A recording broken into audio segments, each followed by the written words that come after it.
From the city of Peaky Blinders, Birmingham, England, I would like to introduce you to Paddy Dhanda.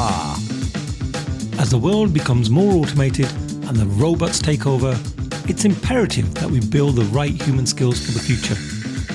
So pull up a chair, grab a samosa or two, and make yourself very uncomfortable. Well, folks, thank you for joining us for another episode of the Superpower School podcast. I'm your host, Paddy Dhanda, and I am continuing my conversation with the legend himself of productivity, Erik Fisher. Hey, Erik, how are you doing? I am good. Thanks for having me. Oh, you're welcome, my friend. So today's topic is how to create good habits. Now, I think for a lot of us, we have best intentions about doing new things, maybe learning a new skill, maybe going to the gym, whatever that thing might be. But after that initial excitement, if you're like me, you end up then getting distracted and doing other things instead, and you never actually fulfill your obligation. And I'm sure there's lots of people out there that have that same situation. So I'd love to hear some of your thoughts on how can we build better habits? Well, habits is a thing that's just tricky for a lot of people. And, obviously the big book that's about habits that's been out since I believe it was 2019 is James Clear's Atomic Habits. And we can definitely talk about that. But I think the key when it comes to habits is starting small, picking something small and being consistent with it, whatever consistency means for you, whether that's once a week. This is actually a new term, a new kind of, again, wrench thrown into the whole mix of things that Laura Vanderkam recently threw. Is like, well, what's consistency look like for you? And I thought, wait, what do you mean? And she's like, well, 3 times a week can be consistent. And I'm like, okay, I'm going to question you on that. Is that true? And she's like, well, here's the thing. If you were doing it 0 times a week or 1 time a week, is that enough? And I'm like, well, 0 is obviously not enough. If you're trying to build a habit, 0 is not enough. But it depends on what the thing is. It depends on what the habit is. So is it something that you do only once a week? Well, then if you do it once a week, you're 100% consistent. If it's something that you want to be doing daily, but you can't get yourself up to that point, then what's that? It's a medical term. What is it? Minimum viable dose, I think might be the proper term. Correct me if I'm wrong. But it's like, you don't need 5 Advil. You need 2. You need 2 ibuprofens. You don't need 5. And so it's like, okay, well, what's that minimum viable dose? Well, if it's 3 and you know which days are going to be the 3 days and you're consistent, then you can build up. I mean, I hate to say it, but it's almost like psychologically and emotionally and everything, bolstering yourself, creating momentum, building up your confidence to be able to make more changes beyond just small things. So again, I say start small. I say define your consistency. And I would say you've got to figure out how to incorporate it. You've got to figure out how to incorporate it into your daily routine as part of that momentum. Oh, I love that. I had a guest on around Christmas time, a lady called Dr. Kamal Hoti. She's a sort of an inspirational speaker here in the UK. And we were talking about purpose. And purpose is this big, scary thing, I think, for a lot of us. Like when people say, what is your purpose? You think, oh my God, I've got to go deep here. I've got to think about like the meaning of life and everything. But she put it really nicely, and it reminded me of that conversation when you said there about breaking things down. She said, your purpose doesn't need to be your full purpose of your whole life. Like, think about your purpose for the next hour. Think about it for this day. Think about it for this week. Like when we start to think about things in a shorter time horizon, we can focus much easier, and it becomes, I guess, easier for the brain to comprehend that, rather than saying, well, what's my purpose for the next, 60 years or whatever the lifespan is now of the average human being. So it kind of reminded me of that when you said that, because often we think I've got to build a habit and it feels scary because it's so big.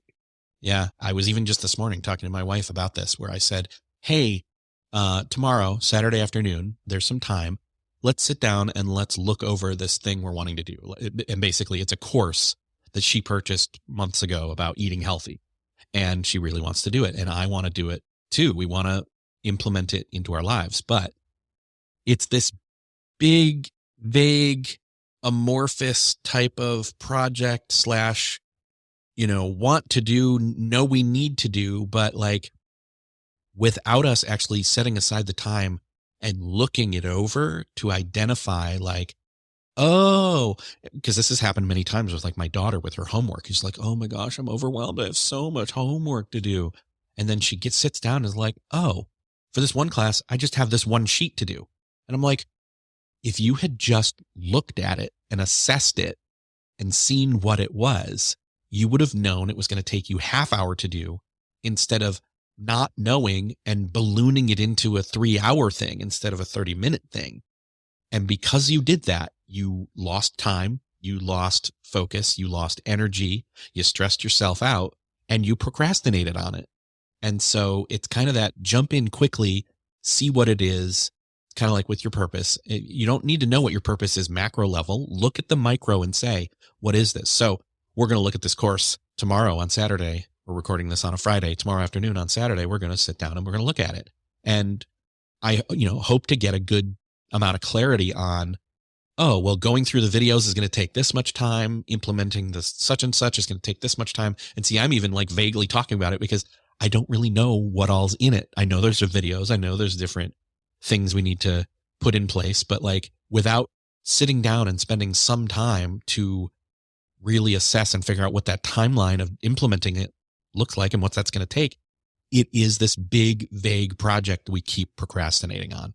I can relate to that as well. I think I went on a coaching course a while back and it just seemed really scary because they went, there's this many hours of coaching practice. There's this many hours of you doing role plays. There's this much assignment work. And it was just so big and scary. So I absolutely get that.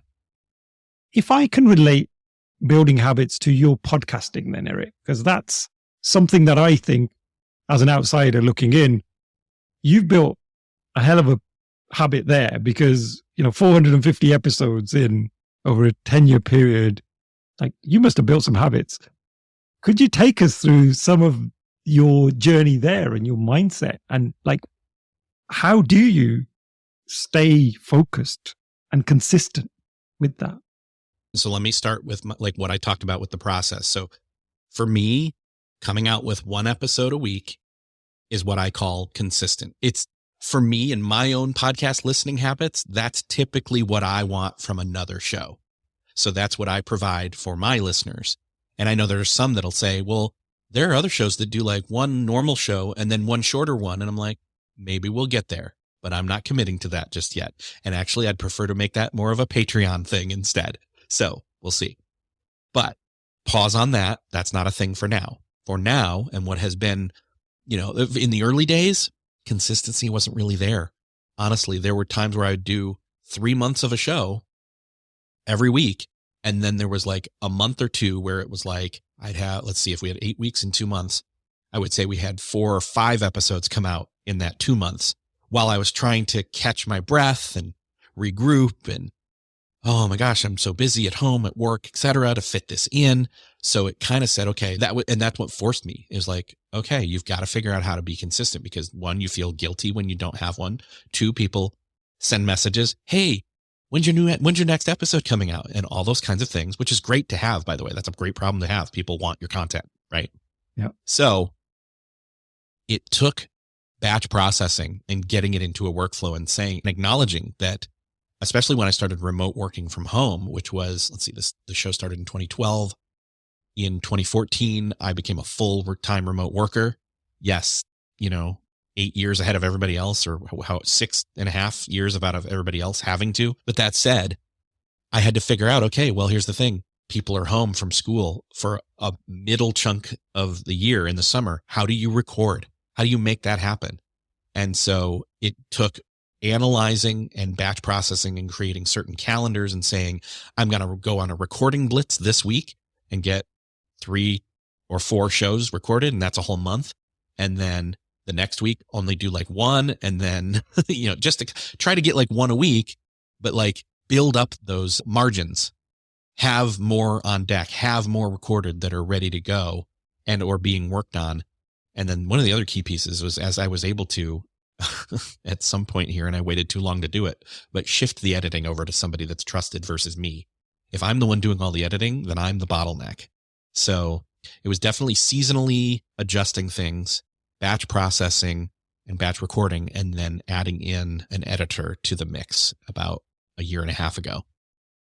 Oh, that's really interesting, because I, up until Christmas, was doing the 2 episodes a week. And although I've managed to fulfill it, it absolutely killed me because, like you say there, it was a case of doing all of these things by myself, doing the scheduling, obviously the recording, then the editing, and then the publishing, all of that stuff. I've just this week actually started to reach out to some potential help to do the editing. And then I just thought about it and I thought, oh, wow, if I could just offload all of that stuff, how much time does that give me? And if I can then just focus on creating great content, then I'd be in such a better space mentally as well, rather than thinking, I've got all these episodes here stacked up and I need to get them edited. And sometimes you're in the mood, sometimes you're not. And it can be very, I think, hit and miss with saying, well, I'll definitely edit at least 2 episodes a week. It just doesn't happen sometimes because you're just not in the right mood. And then my wife normally isn't so happy when I'm sat there with the laptop at night in bed. That's a no as well. So yeah, Yes. having that help, I think, really does help. But then what keeps you going? Like you mentioned, it's a side hustle to me before. So clearly money isn't the thing that's driving you.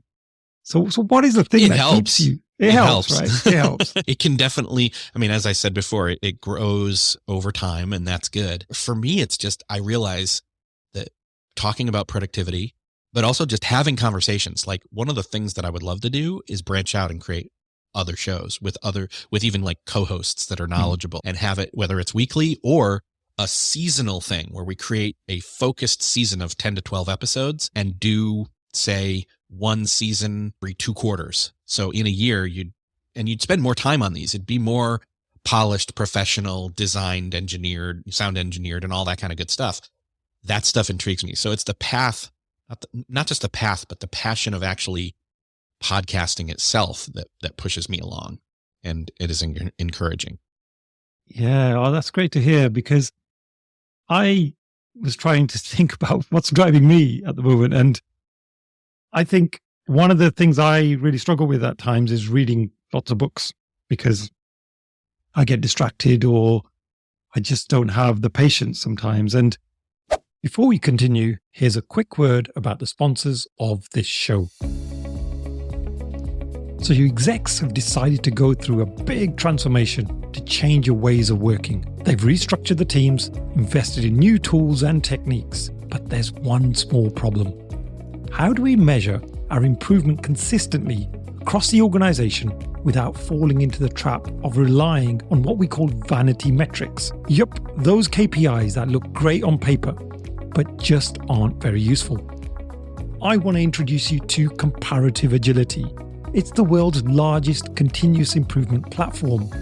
They've gathered over 4 million data points from thousands of organizations so that you can benchmark your maturity against the world index or compare yourself to your industry. They have a wide range of different surveys covering topics such as business agility, psychological safety, DevOps, employee engagement, and many more. What makes these surveys so valuable is that they've been written by respected thought leaders who are experts in their field, such as Mike Cohen from the world of Agile, all the way through to Dr. Amy Edmondson. So whether you're a coach, team manager, or a transformational leader, be sure to check out Comparative Agility to help implement a culture of continuous improvement. Best of all, you can test drive the platform completely free.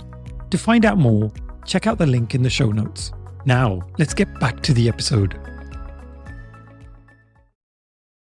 Yeah, when I have these conversations, like I'll walk away with 3 or 4 really big ideas that can then help inspire me and help me get better at a certain thing. And so selfishly, I think it's for my own learning, really. But it's great that I can share this with other people because hopefully it will help somebody out there as well. So I think that's the thing that really drives me. So Erik, what what's next for you? What's the future hold for you and your podcast? And in terms of habits, I mean, what habits do you think you still need to form that you haven't? So I would say, like any good practitioner of productivity, at times there are things that work and they work for a season and then they don't. And so we're recording this in early 2023. We've just come out of late 2022. And one of the things that I like to do is not record a lot at the end of the year, because I like to kind of just coast a little bit. And like, there's lots of people, it drives me nuts sometimes when I'm working somewhere and they say, all right, let's hit the ground hard. Let's clear all these, let's like cross all these things off the list and close the year out strong. And I'm like, closing the year out strong for me means closing it out in like November or even late October, mid-November. I like to have some time to rest, relax, rejuvenate, recharge, that I'm not constantly on. So that said, I try to do that, especially with the show specifically. But that means then I've got to, you want to kind of have some January episodes in the can so that when you come back in January, you've got a runway to start recording February, March. The other thing that I kind of realized was over time I was getting, and you probably do this too, a lot of podcasters probably get this, where they get pitched. And I don't want to talk about this as like a pain, but you get a lot of people, hey, I'd like to be on your show, or I have got a person that'd be great for your show. And you get so many of those consistently that maybe you get a little lazy, and not in a good way, but in the bad way, where it's like, well, people are coming to me that want to be on, and I'm just going to pick from those. And I decided, no, you know what? I'm going to have some big goals of bigger names, people I really want to talk to, and start creating that list. So that's what I've done. And I've started to do that reach out again that, I've done a couple of different times right at the beginning when I got David Allen within the first couple of months of my show, just by asking and getting the yes. That was amazing. But yeah, just kind of being intentional and blocking that time out and to do the research, find the people, or even just come up and just dream again and start, reaching out to those, bucket list people. So. Oh, that's phenomenal. I'd love some advice on that, actually, Erik. How do you persuade some of the big names to come on your show? Yeah, well, here's the thing. So here's the trick for me. With David, it was easy. I just decided this is going to be a long haul ask. I'm going to ask over and over until he says yes, and I'm going to be persistent with it. But I didn't have to, because I reached out through the contact on his site, and within 24 hours, his wife wrote back and said, he'd love to do it. How about this day at this time? And I said, yes, I will make that work. I didn't care when it was. I got my yes. I just need to make it work, clear the schedule. So that one was easy. Had he said no or not yet, then the backup plan is, okay, well, I heard back from him in, let's take a guess here, October. I think I asked in October and it was scheduled for November. If in that October I had heard a no, then I'm already going to create a follow-up note on my calendar as to, okay, don't ask too soon, but give it some time and see if you can't come up with some other reason or, pitch that makes sense, and be consistent about it. I really think it takes, go to them or study them, look at what they're doing and why you feel excited about it. And don't just create a bullet list, but like say, I'd love to talk to you about this, and see if you can't come up with, like, in other words, here's my secret sauce. I'm just going to go ahead and give it away. I will listen to people that I want on my show and their appearances on other shows. And what I'll then do is say, ooh, they asked them a great question, but I've got a great follow-up question that person did not ask. And so try to convey some of that intention or deeper thinking beyond what they already have talked about with their talking points for their new book or whatever. By the way, that's another key piece. You can get people that are pitching their book. You kind of get that season where you see, we brought up James Clear a couple times. James Clear was on a ton of podcasts when his book came out. So you want to get ahead and notice when somebody's next book is going to come out, whether you follow them on Amazon and Amazon sends you an email months in advance and you just go to their site and then say, hey, I see you're coming out with this. I'd love to talk to you about it. That's when they're going to make a whole bunch of time on their schedule. So. Yeah. And is there anyone that you really want to get on your show that you haven't been able to? I'll tell the story of Seth Godin. I have emailed with him And I've always kind of been at the wrong place, wrong time, where either the book he was doing didn't really necessarily make sense, so I didn't ask at the time, or I wasn't connected enough to follow and see when a book was coming out in time to make it work, and his window was shut. But I would ask, and essentially, he would reply and he would say nicely, "Thank you so much. I would love to, but not at this time." And at this point, I kind of haven't really pursued it for a couple of years, just because he hasn't come up with something new that I think, I have something worthwhile to ask about or him to say. But that's not to say that it won't happen or I wouldn't try again. Oh yeah, he's an absolute legend, isn't he? So yeah, Yeah. that would be phenomenal. I think for me, there's loads that I would love to get on that I haven't even approached, or I probably don't think I would be able to get on. But Robert Cialdini, the author of Influence, I just love his book. And he's the type of guy you think, he's like the king of influence. Now, how do I influence him to come on my podcast? I was thinking about this. Do the homework. And you know what? I don't know that I've seen him out there talking on lots of podcasts right now. So it's really about saying, okay, how can you present yourself as unique and not have it be this, tome of a long read email? Shorter and sweeter is always better. Yeah. And you just say, "Hey, love your work, love what you do. I do this show and I'd love to record with you. Here are some of the things that I think could make a really interesting conversation." You have a bullet list of 3 to 5 things, but you say topic and then dash and then explain, "I love how you put it this way. Would love to branch off that and go into this direction with it." And I'm talking vague because, you got to tailor this to every person, but that's how I would approach it. That's how I do approach it when I reach out to people.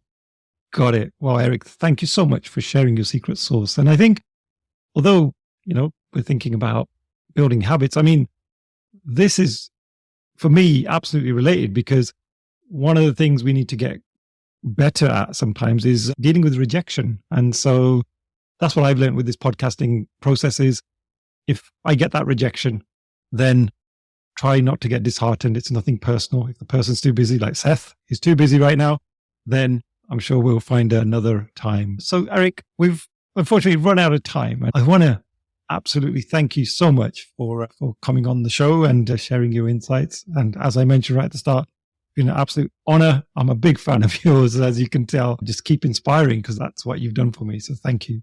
You're welcome. And thank you for having me. It's an honor and a privilege to join anybody on their show, because it means they selected me and I don't take that lightly. So thank you so much. Oh, you're welcome.